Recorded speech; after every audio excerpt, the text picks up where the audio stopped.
Hi, I'm Coach Amber, and welcome to the Meet RX Success Story podcast. Today we have Kaitlyn with us, and she's going to be sharing her success story. Welcome, Kaitlyn.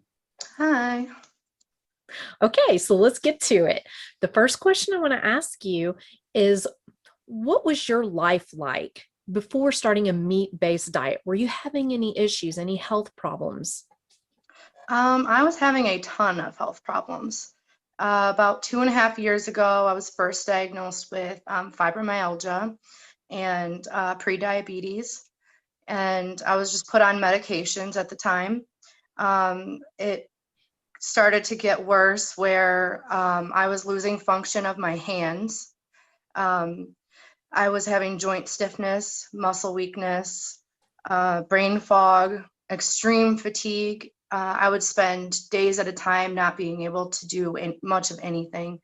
I started realizing that going out in the sun was becoming more and more difficult, and it was bringing on more of these symptoms. I was getting a low-grade fever a lot of the time. And it got to the point where I was in so much pain, we had to take my bed from the upstairs bedroom and bring it down into the living room because I was no longer able to get around on a daily basis. At that point, I was pretty overweight. I was about 275 pounds. So for only being 5'2", that is quite a bit of stress, I know, alone on my body. But through doctor's visits and even a few hospital visits, they ended up putting me in physical therapy to start for my hands. At that point, they were completely non-functioning and closed in, kind of like crab hands. And I was eating mostly, standard American diet, junk food, and I moved to more whole foods, cooking from scratch, things like that, thinking that just taking out processed foods would help my situation. And it didn't honestly help very much at all. And after about 3 months of physical therapy, my physical therapist actually recommended that I stop cooking home cooked food because I needed to rest my hands and I should be eating fast food. That didn't really sound right to me. So it kind of clicked. There has to be something more I could do. And once I was eventually got a rheumatologist and got my blood work done, things were pretty bad at that point. My kidneys were failing. My thyroid was not functioning. I was in perimenopause at 31, and my inflammation markers were sky high, along with several positive ANAs. So they had started treating me with NSAIDs, immunosuppressants, steroids, high doses of steroids, and nerve blockers. And my rheumatologist had basically told me, these are going to take months to kick in, and you're going to be on them for the rest of your life. The side effects are not going to be pleasant, but this is the best we can do for you. You need to take the hand that you were dealt, and don't blame yourself. There's not much more that you can do personally. Well, I'm stubborn and I did not want to take that answer. So at the same time, though, my mental health was suffering. Chronic illness puts a huge toll on your ability to stay motivated to even participate in daily life. I had gotten a really amazing therapist and got on some medications. I was diagnosed with bipolar and panic disorder. At the time, I was also in an abusive relationship that I had been in for quite some years. I was completely dependent on him because of my health. So a lot of the times things weren't too bad, but especially once I started taking good care of myself and really advocating for myself, they went downhill pretty quickly. I was on medications, mood stabilizers, ADHD meds, and 2 different types of anti-anxiety medications. At the time, there was weeks where I would not leave the house. I was starting to become afraid of being in the car, afraid of dying for the simplest things. It was not making much sense to me, but there was not even with working with a therapist, there was not a coping skill that was helping me at the time to get over these fears. I felt pretty lost. And my brother had kept suggesting through all of this that I should try losing weight and see if that would help. And he knew all about keto and got me onto that. So February 2020, I had started keto, and I had actually lost a ton of weight pretty quickly with that. But I wasn't feeling that much better. My health wasn't doing too well. I was having better moments, but I was still in quite a bit of pain, quite a bit of muscle weakness and fatigue. I would have kind of life hangovers where I would go out a little too late or something, and then I would spend 3 days at home in bed trying to recover from just a normal night of not even drinking or anything like that. So things were pretty rough. That was after losing 90 pounds even. So, and that was in the first 7 months of keto. So, I had been listening to some podcasts, and Joe Rogan's Michaela Peterson podcast episode. I know a lot of people mention that.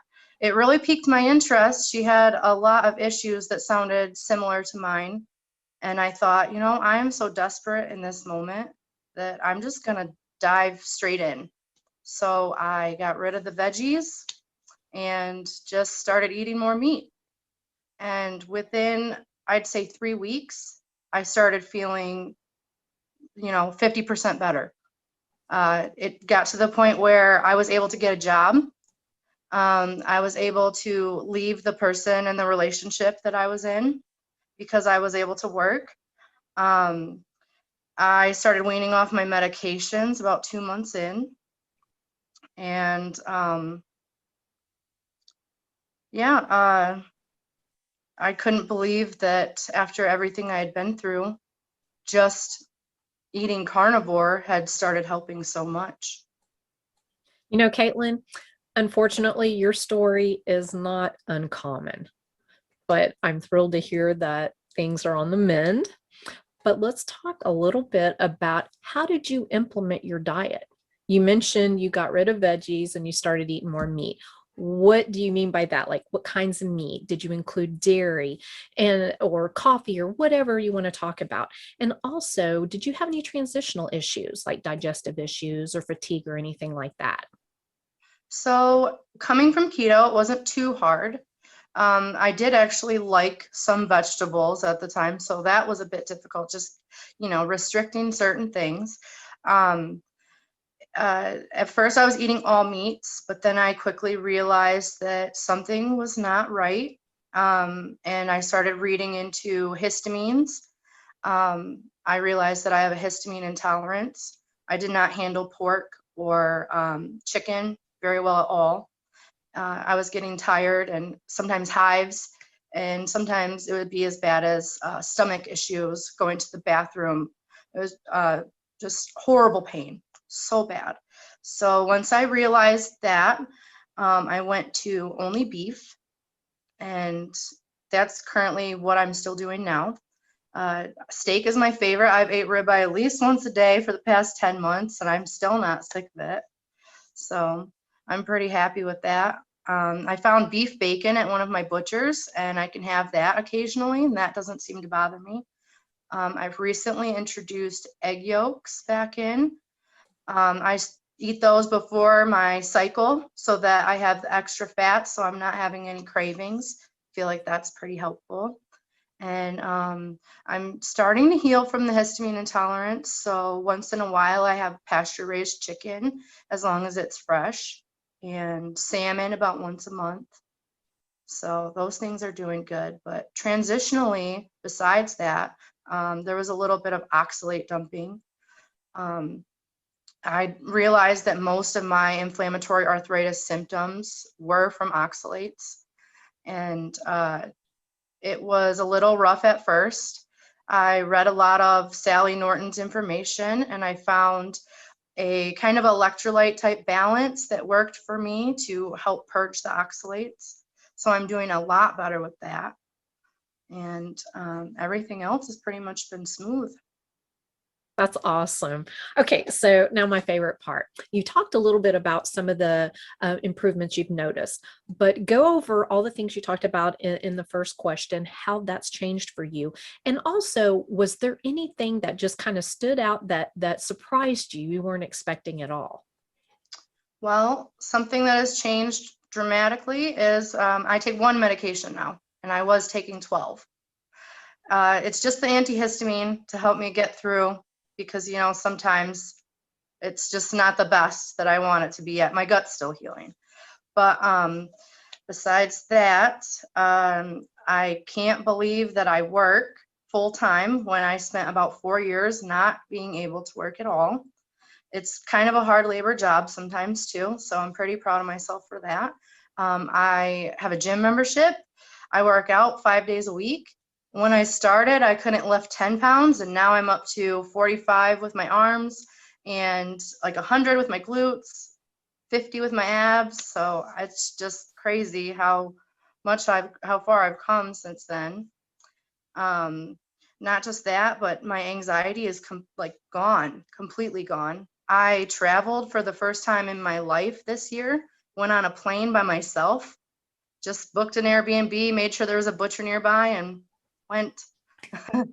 It feels great to just be free of so many of the issues that I was having in the past. And I still deal with sadness because I'm going through a lot still in my life. But I'm grateful for the sadness that I feel because at the end of the day, I go to sleep and I wake up and it's not there anymore. It's not, I can feel the difference between being sad and being depressed. And it's amazing to me. So I'll take that. Even on my worst days now, they're nothing compared to what even my best days were before. So yeah, I'm pretty happy with everything overall. Well, Kaitlyn, I think your journey has been amazing, and I'm so happy for you that you found such relief and happiness. That's huge. Quality of life is everything. And thank you so much for coming on and sharing that story. It's very powerful. Yeah, thank you for having me. Absolutely. And you have a wonderful rest of your day. Thanks, You too. Kaitlyn. Thank you. Bye. Bye.